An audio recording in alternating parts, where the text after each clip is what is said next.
Nagpunta kami sa cousin ko. Bumili kami ng yelo kasi wala na kami mabilan. Grabe ang init dito. Kaya naglakad pa kami papunta sa kanila. Buti na lang meron silang tinda. Daming mangga oh. Grabe, hitik sa bunga. Yung mangga namin maraming bunga, hindi naman namin abot.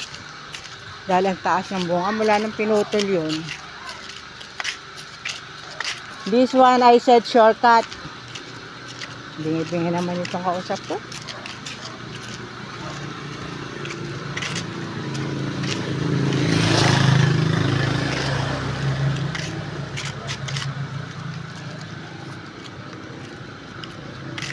Ganda ng bahay, laki. May harang pa eh. Grabe itong mga nagmumotor na to.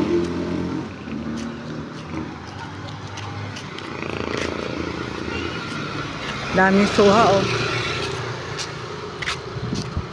Laki ng bahay nito. Wait, siguro ito. Dami yung suha oh. Dami bunga. Maliliit pa. Pauwi na kami. Naglalakad kami. Pauwi. Medyo malayo-layo din kasi. Yung pinuntahan namin. Makabili lang ng yelo.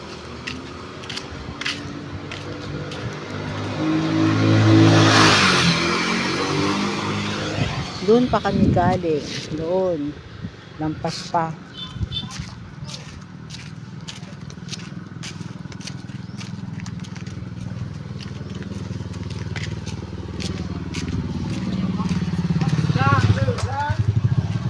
Dito sa tsuhin ko rin yan. Good shortcut.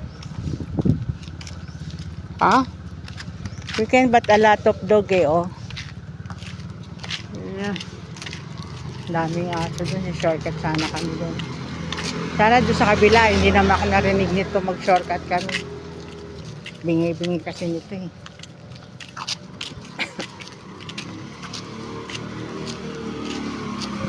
Sabi ko magpabomba siya ng tenga niya. Kasi pagka may sipon siya, yung tenga niya naapektuhan. Kaya pag nag-usap kami ito, sigawan. Akala mo, lagi kami nag-aaway.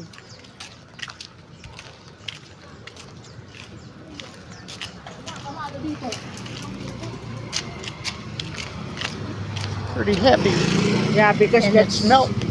6 pesos. Yan yung palabas, pagpunta kang kalsada highway.